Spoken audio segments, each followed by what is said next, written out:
How's it going, guys? RNG Life here, and today we're gonna be farming Yami Marik Lvl40 once again, but this time we're not using Union Attack. I know a lot of you don't have Union Attack, and that's okay. I went ahead and made this deck to kind of take it on. I had to slightly switch up the deck a bit because with you, I actually kind of messed up before because you cannot use Spell Wall with Piranha Army if you do plan on using Secret Pass, because it makes it 1100 and it makes the whole farm incompletable. Like, you cannot do it. I mean, you can run them over, but you'll only deal like 4k damage because you're gonna have to run over one of his monsters because you can't attack directly. So this time we're focusing on 3 yellow luster shields and 3 magical mallets, so we can try to, I guess, search them out. Because this deck really needs to have something to protect your labyrinth wall. If you plan on using this deck against Yami Marik, you most likely will need Union Attack, but you can settle without it, but you're not going to have 100% guaranteed victory. Because there are times when you just don't draw these cards and you're just going to end up losing, because he can bring out his Dark Beast guy, whatever, the Masked Beast, like second turn or something, so you gotta watch out. So let's go ahead and just jump right in and let's take him on. Show off the power of this deck with Blue Eyes Ultimate Dragon. Alright, so let's go ahead and get started. And here he is, Yami Marik Lvl40. Okay, so we're gonna go ahead and take him on. Alright, there he is, looking all creepy, sticking his tongue out at me. So let's see what he's got. Alright, so we're going second. That raises our chances of getting the card we need. But let's see. We got that Shadow Game. Ooh, that draw power hand, man. Alright, so we're going to be putting some cards back into the deck. Come on. No. Alright. So first things first, we're going to have to activate this.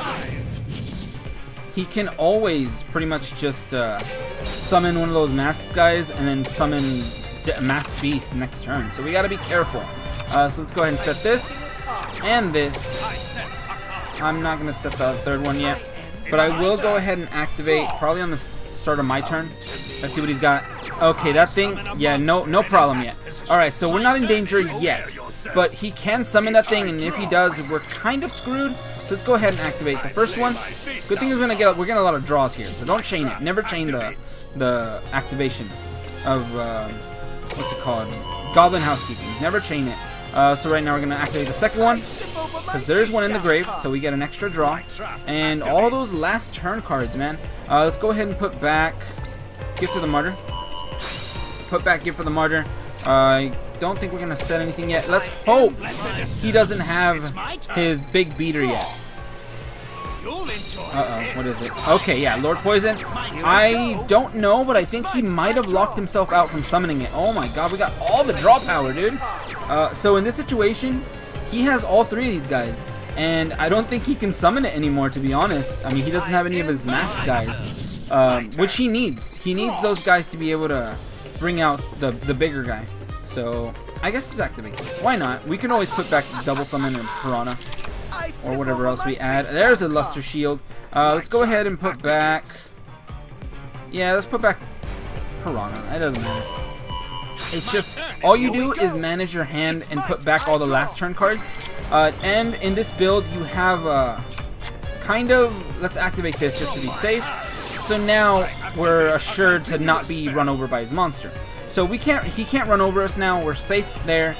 Even then, I don't think he can summon it, because I don't think he can get rid of his cards, so we're good. We're legitimately safe. And now, we're just going to go ahead and pass turn, manage our hand, take a bit of damage every turn. Eventually, we'll set this card, so I guess that means now. Let's go ahead and set it. We're not trying to, like, wreck our life points, so we still have 10 cards to go.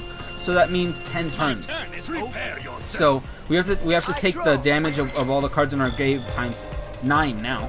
So let's say 9 more turns of 300 damage. So, and then obviously towards the end you're gonna end up getting a lot more damage on board. But right now we're gonna go ahead and set this because we're gonna use it next turn.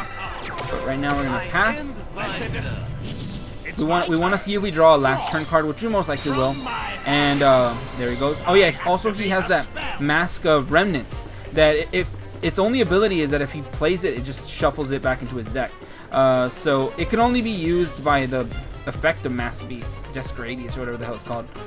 So right now, he basically passes turn when he uses that card, because his draw was pointless.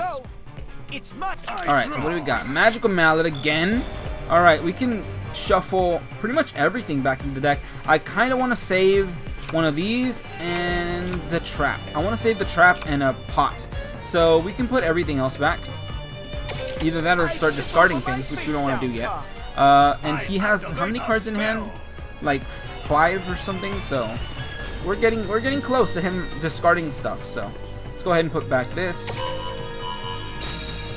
that. Why not? Yeah, sure. Let's save it for later.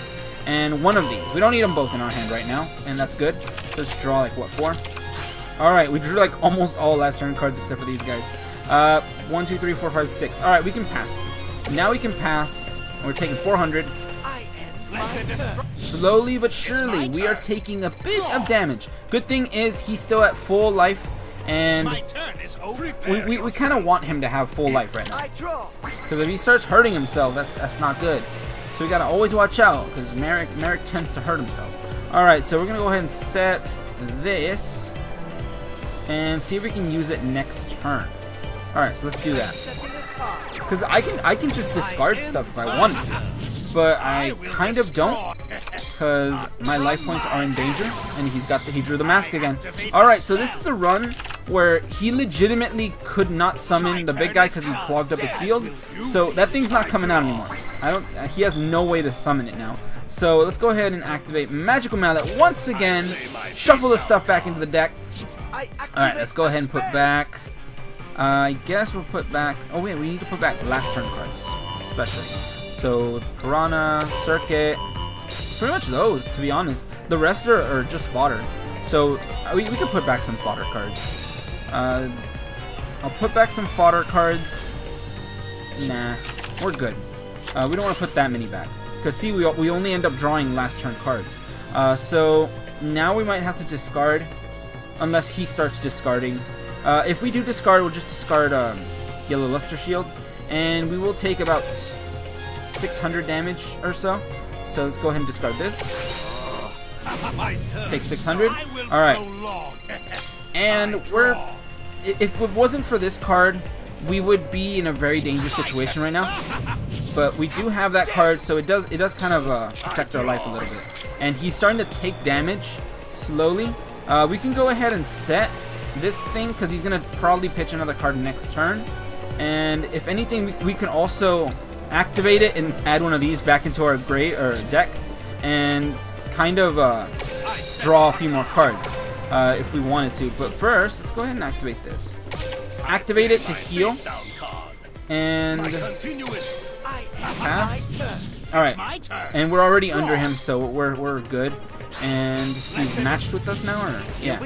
All right.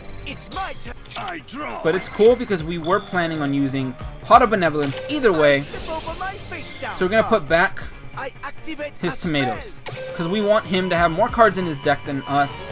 Which, I mean, it's already a thing. But we also want to get that thing off the field. I could also put back some one of the goblins cards, whatever. So I'm gonna go ahead and set this. Yeah, I'm gonna set it so in case he pitches a card. All right, so I take some damage, but he's gonna pitch, right? Yeah. So he ended up pitching, which is cool. If he didn't, if he activated that mask card, then GG. But we got that Magical Mallet, perfect. Now we're gonna go ahead and activate Pot of Benevolence, which we're gonna do something a bit cheeky here. We're gonna put back one of these and his card, so he doesn't take damage, and we get another goblin card in our deck. And now, another cheeky play we got is we're going to activate Magical Mallet, and we're going to see if we can draw that goblin card. But to do that, we're going to put back quite a few cards. We want to whoa. It always, I don't know, what is this? I don't know why it does that. It's activate or set. That's like a weird glitch that's happening. I don't even know what I touched. but whatever. Look, let's put back this as well.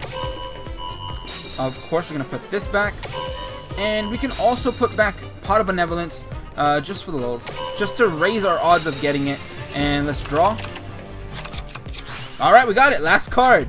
All right, so we're gonna set it, and we're gonna, I guess, heighten the chances of our of us drawing cards, or we can wait it out and take maybe 6, 12, 1800 damage for that, which is probably the best move, to be honest, because it lowers your life points even more. So we can technically do that. So all right, so we got 3 cards left in deck. We kind of have to activate Good Goblin Housekeeping since we're in this run. We're more or less focusing on the rush. So right now I can technically add all the draw 3, put back 1, and we're gonna have 1 card left in deck. So let's go ahead and do that. And this is gonna push us to basically our last turn.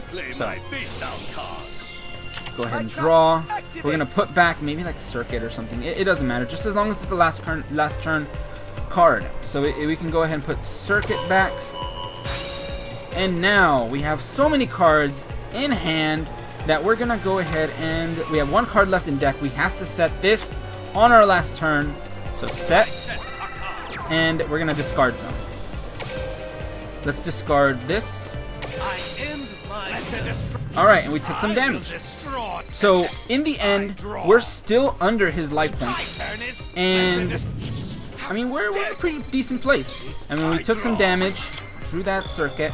Now we can go ahead and activate Forced Ceasefire. We're gonna pitch a card. We're only gotta pitch 1, so let's pitch this guy. Pot of Benevolence. Get out of here. And now we can go ahead and do this. Where are you? Where are you? Temple of the Kings. We're gonna activate Temple. Activate Temple. I mean, it doesn't have to be in this order necessarily, but you're basically just doing this for the, because we're gonna get rid of Temple either way. So it's cool. So we get to destroy or send him to the grave to special summon Blue Eyes Ultimate Dragon. Alright, so Blue Eyes is out. And you can also run Master of Oz. It's just as long as it adds up to 10k damage. If not, you're kind of pushing it in this build because you do need to reach 10k. So I would recommend Master of Oz or Blue Eyes Ultimate Dragon in this build. But let's go ahead and normal summon again because of double summon. Alright, and we pretty much have everything ready. Now we can activate this to Piranha, which spell wall powers Piranha up to 1100 or 1100, which makes this card what's it called, Secret Pass not work on him. So you have to use this Yellow Luster Shield. You have to use it. Alright, so the last thing we gotta do, Gift of the Martyr. It's going to kill Blue Eyes Ultimate Dragon and add all the attack onto Piranha Army. 5300, and he is gonna attack directly. So I don't want to mess this up, but yeah. Swing directly at his life because the direct damage is doubled. All right, 10,600, and that is how you use this deck to farm Yami Marik. Like I said, it is a little bit less consistent, but once you do have the play off, you're pretty safe, as long as you manage your hand correctly. But let's go ahead and see what we got. Alright, so what do we have? Pretty decent. It's Comeback Victory. Cards on the Brink. Played Glossy card. We got like 8 Glossies in this deck, so that's something. 74. I think that's about it. Usually, like I said, with the other deck, we're gonna get about 1,000 more. So on average, you're gonna get like 8,400 or so. But yeah, we got a lot of gold, and actually it's 2,000 gold right here. 2,000, 4,000 gold. That's legit. I mean, this event is really good for farming gold, which I really need because I recently just bought the new Blackluster Soldier from the card shop, and it took away all of my gold. Alright, but yeah, I just wanted to show you guys this farming build that for the people who don't have Union Attack. I hope you guys enjoyed it. But anyway, thank you guys for watching today. Have a great day, and see you guys!